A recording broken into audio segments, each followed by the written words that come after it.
Astronomers have mapped a giant structure made of dark matter. It extends almost 60 million light-years out from a huge galaxy cluster and is our best glimpse so far of the scaffolding that gives the universe its large-scale structure.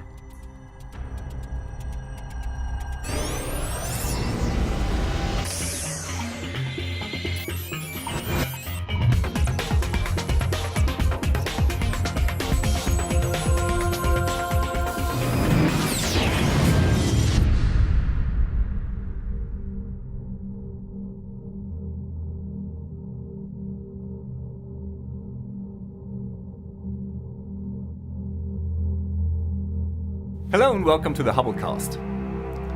Now, in its very early years, the universe was extremely smooth and uniform. There were no stars and no galaxies, and all of the matter was distributed throughout the universe very, very evenly. Almost perfectly so. But not quite. Even back then, there were tiny variations in the density from place to place. And over time, these tiny fluctuations grew and condensed into a web-like pattern that pervades and gives structure to the universe of today. Formed of vast filaments and sheets of dark matter, this structure is known to astronomers as the cosmic web. Now the trouble is, because it's made of dark matter, you can't actually see it when you look up into the sky. You can model it with computer simulations, but until very recently, it had only ever been observed indirectly.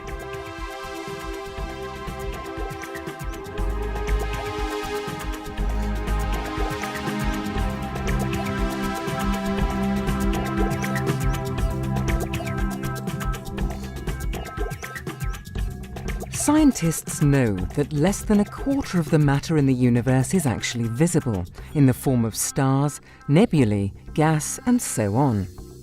The majority is dark matter, which cannot be seen directly. Astronomers have had compelling evidence for the cosmic web for years, thanks to galaxies clustering along it. But directly observing the dark matter web itself has been far more difficult.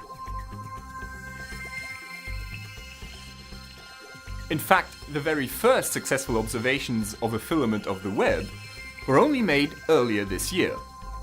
Now, a team of scientists have used Hubble to take this a step further, making detailed observations of a dark matter filament, measuring its length, shape, and density.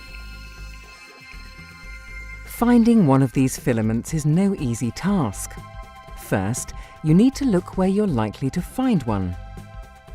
Theories say galaxy clusters form where filaments of the cosmic web meet, with the filaments gradually funneling galaxies and dark matter into the clusters. So the team focused Hubble on the galaxy cluster MACS J0717, which is known to still be growing. And then you need Albert Einstein. As predicted by the theory of general relativity, a beam of light is bent as it passes near an object with a large mass.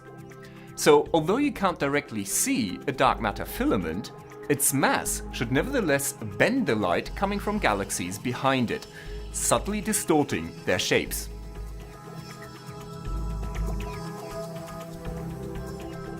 Next, you have to combine Einstein and Hubble. The Space Telescope can make very detailed observations of galaxy clusters, perfect for spotting these tiny distortions. And if you map them all out, the hidden filament of dark matter is revealed. And then finally, you take this two-dimensional map and you extend it into 3 dimensions. The astronomers used data from the Keck 2 and Subaru telescopes in Hawaii, among others, to measure distances to the galaxies within the filament mapped out by Hubble and to trace their motions.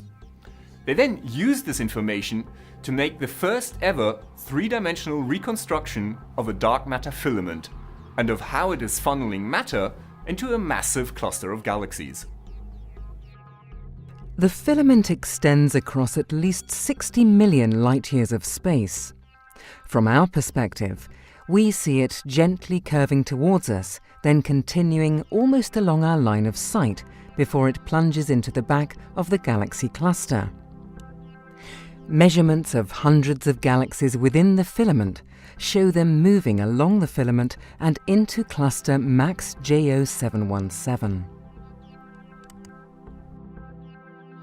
Observing and reconstructing the cosmic web is quite a big deal, because it tells us about the underlying structure of the cosmos.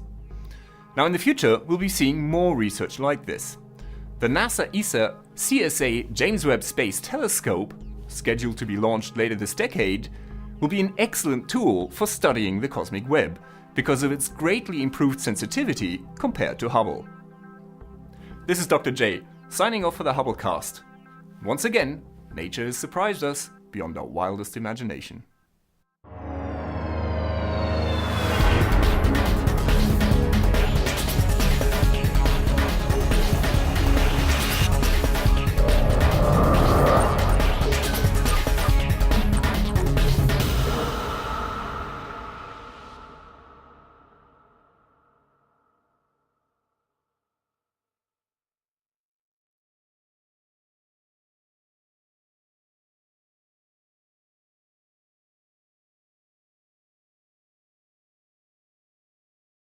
Now that you've caught up with Hubble, make sure to get the latest from the ground too. The ESOcast highlights the best of the European Southern Observatory and its powerful telescopes that observe from high in the Chilean Andes, at the Southern Hemisphere's best-known sites for astronomical observations.